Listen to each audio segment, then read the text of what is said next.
자, 제가 처음으로 요 부분은 엑셀 파이프를 돌려봤습니다. 일단은 해보니까 다 되네요. 이게 생각만 하고 있는 것보다 실천이 필요한 부분들도 많이 있는 것 같습니다. 여러분들도 한번 해보시면 괜찮을 것 같고요. 한 가지 제가 팁을 하나 드리겠습니다. 그동안 저도 옆에서 이제 보면서 일하시는 분들 보면서 많이 이제 배운 부분들이 많이 있고요. 이제 수핀, 저희가 아까 이거를 수핀이라고 그랬잖아요. 예전에는 결속선 갖다 묶었는데 결속선이 부식이 되고 하면 엑셀관에 더 안 좋다는 얘기들을 요즘 와서 많이 하시는 것 같아요.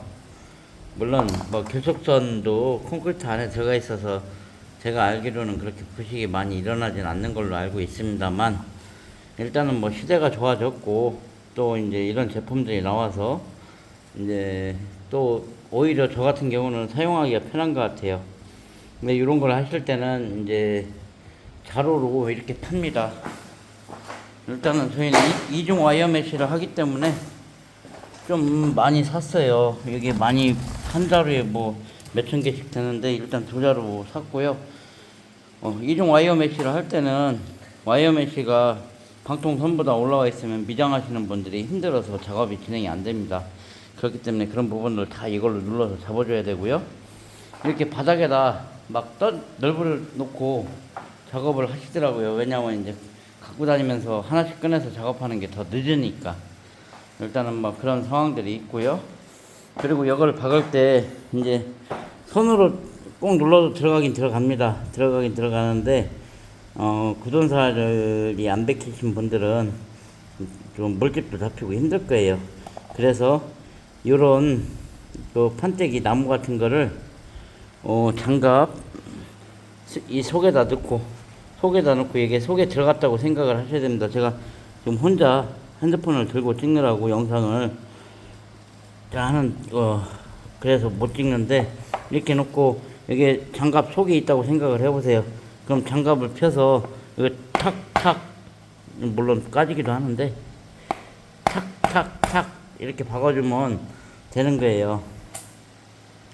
그러니까 이런 거 팁입니다. 팁. 이런 거 이렇게 작업하시면 되고요.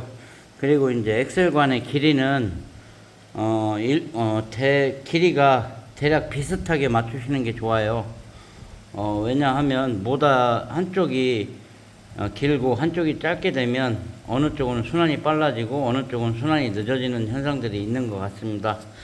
그래서 엑셀관의 길이는 뭐 정확히는 사람이 하는 일이니까 정확히는 맞출 수가 없고요. 대략적으로 이렇게 눈썰미 있게 맞추시면 될 것 같고요. 그게 엑셀관을 까는 요령이고, 그리고 일단은 가급적이면 엑셀관 같은 경우에는 하자가 나면 안 좋기 때문에 KS 관을 쓰시라고 추천드리고 싶습니다. 추천드리고 싶고요. 일단은 이제 요 한 라인 제가 잡아놓고 마지막 한 라인 남았는데 그것도 마저 해놓고 들어갈까 아니면 내일 같이 일하는 친구들을 시킬까 지금 생각 중입니다. 지금 현재 시간이 10시가 넘은 것 같아요. 10시가 넘은 것 같은데 일단은 이쪽만 마무리를 짓고 들어가는 걸로. 그리고 이제 보니까 이게 쭉 이렇게 들어갔다가 나오는 쪽이 들어갔다 나오기 때문에 이게 두 칸, 그러니까 여기 갔으면 한 칸을 비워놓고 한 칸이 다시 한 칸으로 가서 나중에 끝에 가서 다시 해서 말아서 나오면 되는 거였더라고요. 보니까 그렇게 어렵지 않은데 그동안 저는 기술자들을 불러서 시켰습니다. 예를 들어서 뭐 40평 바닥이면 둘이 와서 한 70 이상 준 적도 있고요. 지역에서, 그리고 혼자 와서 30평 바닥 혼자 와서 대략 한 40만 원 돈 받아갑니다. 근데 이제 그러다가 조선족 교포분이 한 분, 제가 아는 분이 있어서 그분은 또 일을 잘 하는데 한 30만 원 정도에 다 해결이 됐고요. 근데 요즘 좀 더 올랐을 거예요. 근데 해보니까 어렵지 않고요. 차분히 시간만 가지면 되는 일 같아요. 직영공사 하시는 분들은 눈썰미 있고 오늘 이렇게 보신 내용들 생각하시고 엑셀관을 어떻게 나눌 것인지 방마다 이렇게 나누고 이런 거실 같은 경우에는 크기 때문에 한 2개 정도, 3개 정도 경우에 따라서는 나눠주시는 게 좋습니다. 그래서 기장을 어느 정도 이렇게 비스무리하게 맞춰가는 요령들이 필요합니다. 그런 것만 알고 계시면 좋고요. 그리고 이제 물론 작업하면서 좀 신경 써야 됩니다.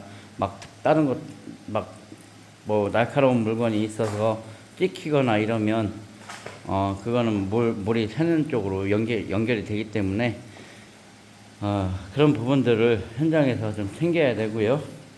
이제 이런 거 하나 만들어 놓으시면 이 장갑 속에 넣고 보여드렸어야 되는데 제가 혼자 찍다 보니까 못 넣고 보여드리는데 이런 거를 장갑 속에다 넣고요. 탁탁 이렇게 치면서 나가면 빠른 것 같아요. 물론 망치로 쳐도 되고 뭘로 해도 되고 다 있지만 제가 이제 조금 요걸 해보고 나니까 이 사람들이 왜 이렇게 하는구나 라는 생각이 절로 드네요. 예, 이런 것들은 건축주 여러분이 꼼꼼하게 하시면 좋을 것 같습니다. 그리고 이중 와이어 메쉬 같은 경우는 요즘 거의 몰라요. 거의 모르는데 제가 장점은 말씀을 예전에 해드렸습니다. 콘크리트가 균열이 가더라도 들썩들썩해서 일어나는 일은 절대 없기 때문에 방통에 대한 하자가 안 생깁니다. 이중 와이어 메쉬로 할 경우에는. 그렇기 때문에 그런 점이 장점이고요. 그러니까 여러분들도 한번 이런 부분들은 따라서 진행을 한번 해보세요. 제가 알기로 제가 아는 분들도 지금 직영으로 짓고 계시는 분들이 한 서너 분 계시고 전화 오시는 분까지 하시면 뭐 한 10대 분 계시는데 이런 거에서 아껴 가셔야 돼요. 이런 거에서 아낄 수 있는 부분들이 이런 부분들입니다. 그렇다고 자재를 아끼라는 얘기는 아닙니다. 저는 자재는 최고 좋은 거 쓰세요. 좋은 거. 이런 것들은 콘크리트 속에 들어가는 자재는 최상급을 갖다 쓰셔야만 아무래도 탈이 적게 납니다.